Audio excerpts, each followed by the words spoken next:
Finally बहुत बड़ी shocking news आ चुकी है। जिस तरीके से रिलायंस जियो और एयरटेल ने स्टारलिंक का स्वागत इंडिया में किया था अपनी पार्टनरशिप को लेके कि अब इंडिया में सैटेलाइट ब्रॉडबैंड जो है आपको स्टारलिंक के द्वारा रिलायंस जियो एयरटेल इंडिया में प्रोवाइड करवाएगा, तो फाइनली वो पार्टनरशिप टूट गई है।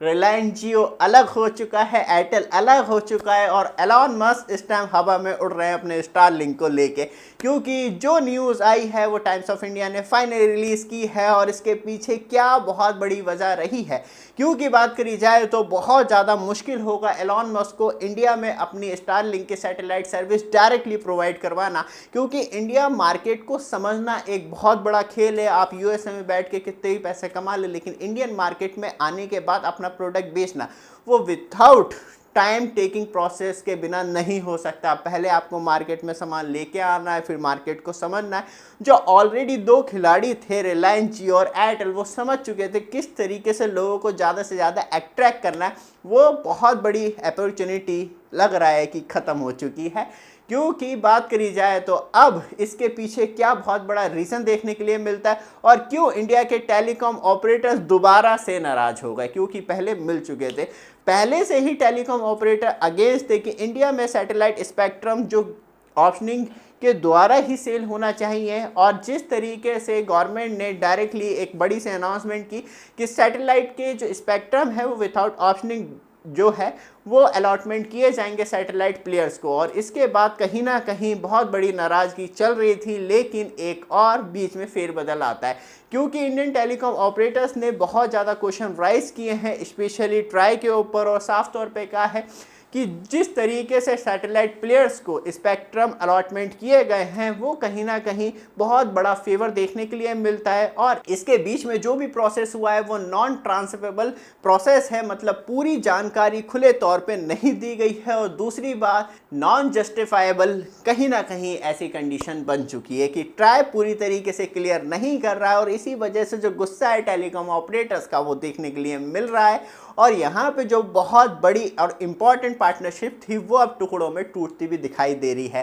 क्योंकि रिलायंस जियो और एयरटेल पहले से ही अगेंस्ट थे कि नई सैटेलाइट प्लेयर्स विदाउट ऑप्शनिंग नहीं होना चाहिए, और मोटी मोटी इस पर बिट लगाई जाएगी। फिर कहीं ना कहीं इस बिजनेस को इतना एक्सपेंसिव बना दिया जाएगा कि कोई घुसने से पहले सोचे कि अरे इतना पैसा लगाना पड़ेगा पहले मार्केट में। तो वही चीज़ कहीं ना कहीं इंडियन टेलीकॉम ऑपरेटर्स के द्वारा आपको इंडिया में देखने के लिए मिलती है। तो सैटेलाइट में भी कहीं ना कहीं यही राजस्व वाला खेल खेलने की कोशिश की जा रही थी। लेकिन एक बहुत बड़ा टर्न अराउंड तब आता है, तब प्राइम मिनिस्टर नरेंद्र मोदी जी जाते हैं यूएसए और एलॉन मस्क से कर लेते हैं डायरेक्टली जाके मीटिंग। और जैसे ही इंडिया में आते हैं और कुछ हफ्तों के बाद एक बहुत बड़ा बम आपको गिरता हुआ दिखाई देता है। बट आप हमारे चैनल पे फर्स्ट टाइम आए हैं, चैनल को सब्सक्राइब, वीडियो को लाइक कीजिए। रेगुलर अपडेट के लिए आपके लिए कुछ स्पेशल प्रोडक्ट ऐड कर रखे हैं, उन्हें आप चेक कर सकते हैं। साथ में आप हमारा न्यूली प्रोडक्ट चेक कर सकते हैं जो एक्चुअली 360 कैमरे के लिए वॉल माउंट स्टैंड देखने के लिए मिलता है। क्लिप टूट भी गया है तो कोई दिक्कत की बात नहीं है, क्योंकि जो हमारा स्टैंड है वो डायरेक्टली अटैच हो जाता है, उसमें क्लिप की रिक्वायरमेंट नहीं होती। ऑर्डर करने के लिए व्हाट्सएप नंबर ये भी आ रहा है, नहीं तो वीडियो डिस्क्रिप्शन में दे रखा है, वहाँ पे जाके आप डायरेक्टली ऑर्डर कर सकते हैं। ऑल इंडिया लेवल पे आपको डिलीवरी फ्री मिलती है।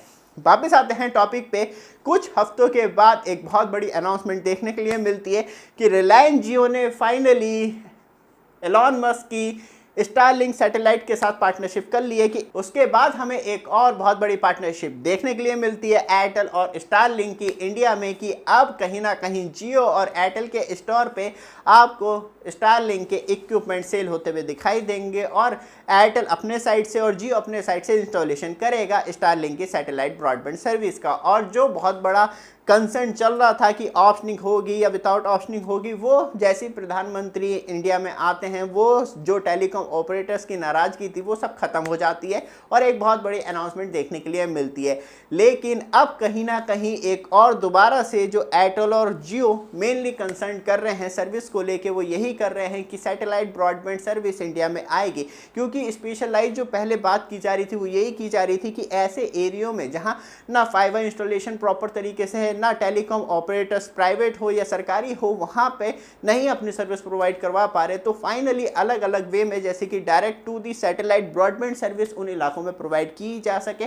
और जो सैटेलाइट ब्रॉडबैंड कनेक्टिविटी है over the tower 2G 3G and 4G network connectivity provide करवाई जाए उन यूजर्स को, जहां वो कहीं ना कहीं डिजिटल इंडिया का पार्ट बन सके। लेकिन अब दुविधा ये है कि जैसी सैटेलाइट ब्रॉडबैंड कनेक्टिविटी इंडिया में आती है और उस पर जो मेन मुद्दा रखा जा रहा है वो ये रखा जा रहा है जो प्राइसिंग होगी वो सेम होना चाहिए ब्रॉडबैंड की, तो वो चीज़ एक कहीं ना कहीं बहुत बड़ा कंसर्न बन रही है इंडिया में। और तब सेम प्राइसिंग के साथ broadband connectivity over the satellite आती है या ओवर द टेलीकॉम आती है या ओवर द फाइबर आती है, तो एक बहुत बड़ी मुसीबत जो है, एक तो लोकल सर्विस प्रोवाइडर जो जगह जगह भारत नेट के द्वारा या अलग अलग सर्विस प्रोवाइड करवा रहे हैं वो कहीं ना कहीं दब जाएंगे, और जो टेलीकॉम कंपनियां अपने सस्ते प्राइस में ब्रॉडबैंड सर्विस प्रोवाइड करवा रही हैं शहरी ग्रामीण या बात करी जाए तो ऐसे इलाकों में जहां अभी तक कनेक्टिविटी पॉसिबल नहीं हो पा रही थी, अभी अभी नया इंफ्रास्ट्रक्चर लगाया, करोड़ों खरबों रुपये इन्वेस्ट कर रखे, तो वो सब कुछ कहीं ना कहीं डायरेक्टली इफेक्ट करेगी सैटेलाइट ब्रॉडबैंड कनेक्टिविटी। तो उसको लेके ही मुझे लगता है कि बहुत बड़ा कंसर्न आज की डेट में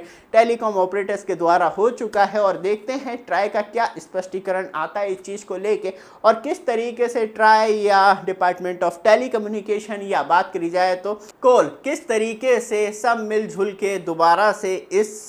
आपदा वाली कंडीशन में दोबारा मिल पाते हैं या नहीं मिल पाते, या फिर एक बार दोबारा से बड़ा टाइम लगने वाला है ये सब सुलझने में और आपको ब्रॉडबैंड सर्विस मिलने में। लेकिन मैं याद दिलवा दूं क्योंकि ऑलमोस्ट सब कुछ कंप्लीट हो चुका है, स्पेक्ट्रम मिल चुके हैं, स्टारलिंक को बस एक औपचारिक तौर पे बस एक सर्टिफिकेट मिल रहा है, उसके बाद स्टारलिंक रेडी होगा अपनी सर्विस इंडिया में प्रोवाइड करवाने के लिए। ये वीडियो आपको अच्छी लगे, रेगुलर अपडेट के लिए चैनल को सब्सक्राइब, वीडियो को लाइक जरूर कीजिएगा। धन्यवाद।